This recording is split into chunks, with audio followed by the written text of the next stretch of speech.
everyone. We're starting Zacktastic today on chapter 16. There she goes again. There she goes again. It's Miss Lucas talking. She's here in this large square room. There are floor to ceiling bookshelves against every wall except the back wall, which is all windows.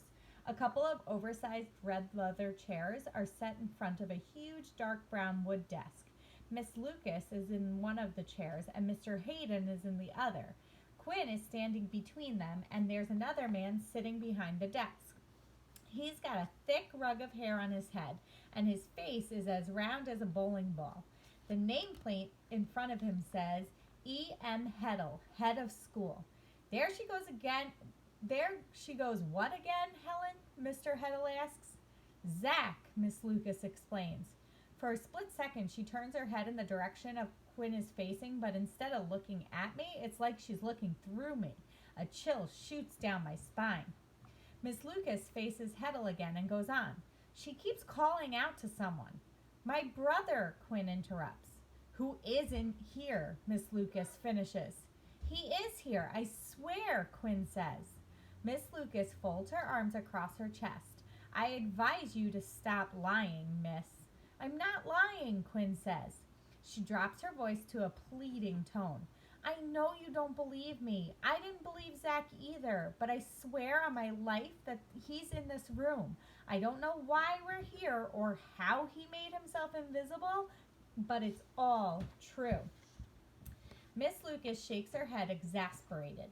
The phone rings on Mr. Heddle's desk and he pushes a button to silence it. Then Mr. Hayden pops up. You know, Helen, I actually believe she's telling the truth, he says. At least I believe she thinks she is. I recognize the look Mr. Hayden gives Quinn because it's a look that Quinn has given me about 1 billion times. A look that says, you are such a nut job. I always thought it would feel good to see Quinn get a taste of her own medicine, but it doesn't, not even a little bit. I'm so tired, my sister says quietly. I just want to go home. I wish I could go home. I wiggle my toes in Trey's flip-flops. They feel like regular toes. I'm sorry, Mr. Heddle tells her, but wishing isn't going to make it so. I may be a genie, but I'm afraid he's right about that. It's my opinion that we should get this young girl some much-needed medical help, Mr. Hayden goes on. Should I call in Nurse Corridon? Or better yet, perhaps I should take her straight to an emergency room. An emergency room? Quinn asks. At a hospital? They could give you the help that you need, Mr. Hayden tells her. Quinn turns to me and shakes her head. Mr. Hayden probably thinks she's talking to him, but she's talking to me. I won't go to an emergency room, she says. I know why she won't. An emergency room is where they brought Dad. My car is just out back, Mr. Hayden says, unless you think we should call an ambulance. That won't be necessary, Mr. Heddle says. Thank you, Quinn says. There's relief in her voice, but it only lasts about 2 seconds. But wait, do you mean calling an ambulance isn't necessary or going to the hospital isn't necessary? Helen, Colin, Mr. Heddle says to the teachers, you can go back to your classrooms now. I can take it from here. Mr. Hayden and Miss Lucas rise from their seats. Mr. Heddle waits until the door closes behind them and then he holds out his hand. I know you're tired. You should take a seat. Quinn eyes the oversized red chairs but doesn't move toward them. Go on, Mr. Heddle tells her. Make yourself at home. My sister moves slowly to the chair on the left and sits down to the edge of it. I take the one on the right like Quinn. I'm right at the edge. It's hard to sit back and make yourself at home when you have no idea what will happen next or if you'll ever make it back to your real home again. Thanks, Quinn says. Can I get you anything, Mr. Heddle goes on? Water, a bag of chips? I'm okay, Quinn tells him. Oh, come on, Mr. Heddle says. You look like you could use a little pick-me-up. How about both? Okay, Quinn says, nodding. I actually am pretty hungry and thirsty, too. I wanted to get something at the food hall, but Zack... Her voice trails off, knowing Mr. Heddle probably won't believe what she says anyway. He opens a desk drawer and pulls out a bottle of spring water and a bag of barbecue chips, my favorite, and places them in front of Quinn. My stomach grumbles. Gross, Zack, Quinn whispers out of the side of her mouth. It's been a while since I've eaten too, I remind her. And whose fault is that? Go easy on your brother, Mr. Heddle says. It looks like he's had a long day, too. Looks like? He can see me? He's staring at me. At me, not through me. You can see Zack? Quinn squeaks out. I sure can, he says. How? I ask. E.M. Heddle cracks a smile. He pulls another bag of chips out from a drawer and tosses them my way. Then he folds his hands together and leans forward over the desk. I hesitate opening the bag because, well, it just seems weird that he can see me. But I guess it's even weirder that no one else can. Sit back, he says. Eat. Relax. I can't think of anything else to do, so I rip open the bag of chips and pop them into my mouth. How can you see me and no one else can? Don't talk with your mouth full, Quinn tells me, as if that's what I should be worried about right now. She turns to Mr. Heddle. Please believe me when I say I have no idea what happened to that kid, to Trey. Zack keeps telling me he's a genie and Trey wished to turn into me or something like that. I do believe you, Mr. Heddle says. Do you believe him? I don't know, Quinn says. I didn't think so, but I don't know what the real explanation could be. So many things are happening that I can't explain.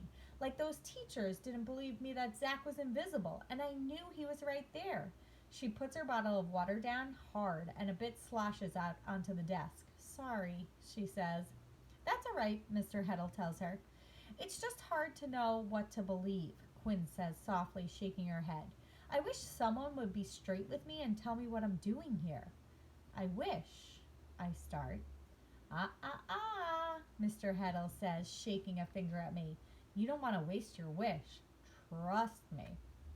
Just like Uncle Max did, he licks a finger and holds it in the air. Mr. Heddle? Quinn asks. I am not who you think I am, he says. Who are you? I ask. The question isn't who I am, he says. It's who you are. Who I am? You're a seventh family genie, he says. How do you know that? I ask. Because I'm a genie too, he says. That's why you can see me.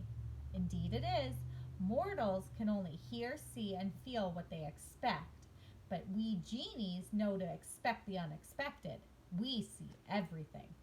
So you can help us, I say.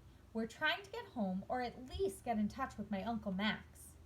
You can help yourself, he says. How? We'll get to that. We'll get to everything, little Sparky. Sparky, I repeat. That's what new young genies, such as yourself, are called. Your powers come out in fits and sparks.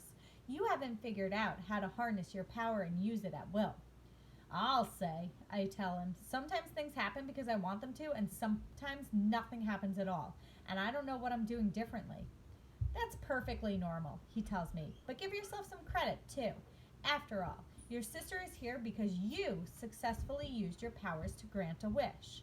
That young man, Trey, wished to be someone else, did he not? He did, I say. Mr. Heddle, or Mr. Not Heddle, nods. And that turned out to be Quinn.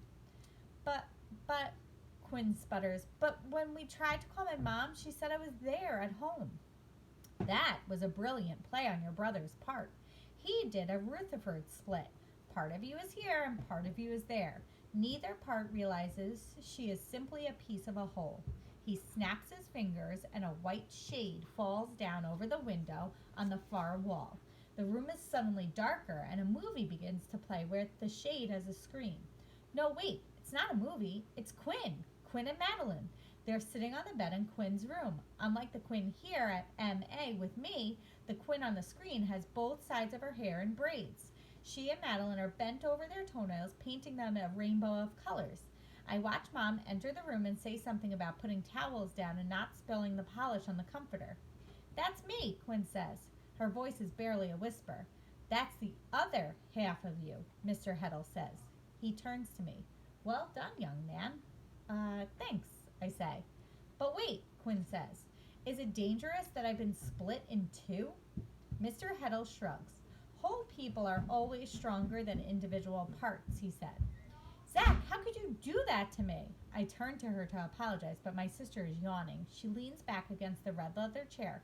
It's too much, she says. I think I need to close my eyes for a bit. I feel a bit lightheaded too. Maybe I made a sparky mistake and I accidentally did a Rutherford split on myself because the room seems to be spinning. Oh, wait, the room is actually spinning. The walls are moving around us. I haven't moved a muscle, and yet I feel myself rising up, up, up. I reach down to grab the chair beneath me, but it's hard to get a good grip when things are going in circles. I manage to pull at the piping on the back of the chair with the tips of my fingers. But then I continue to rise, and I can't even do that anymore. Below me, my sleeping sister is getting further and further away. Mr. Heddle shoots up next to me. The fake Mr. Heddle. I'm still thinking of him as E.M. Heddle in my head because I don't know what his real name is, whoever he is. Around us, the sky is dark except for the glow of stars like lights on a Christmas tree. I swing my legs around, trying to figure out if I can make myself move back down.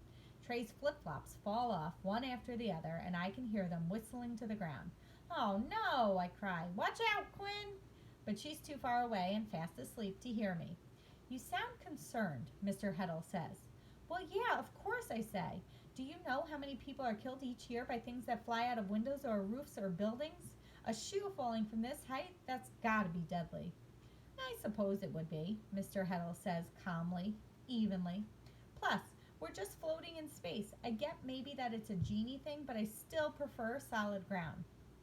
"If that's what you prefer," Mr. Heddle says, and with a snap of his fingers, a floor materializes under my swinging feet. "Where are we now?" I say as my feet test the ground.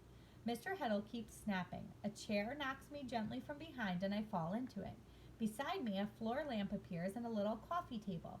"Put your feet up," he says. "This is the 13th parallel, where we aim to make our guests comfortable so they'll want to stay." "And Quinn?" "Don't worry about Quinn," he says. "Let's talk about your heart's desires. You wanted a dog, right? A dog just for you and no one else? Do you still want one?" "Sure, I guess, but now it doesn't seem the time." "Nonsense. I won't even make you wish for this. This one will be a freebie." I spot something in the distance. At first, it's just a dot, like the sparkle of a star, but it's moving closer and closer, running toward me, seemingly through the air. Before I can blink, the world's cutest golden Labrador puppy has jumped up next to me. It settles its head in my lap.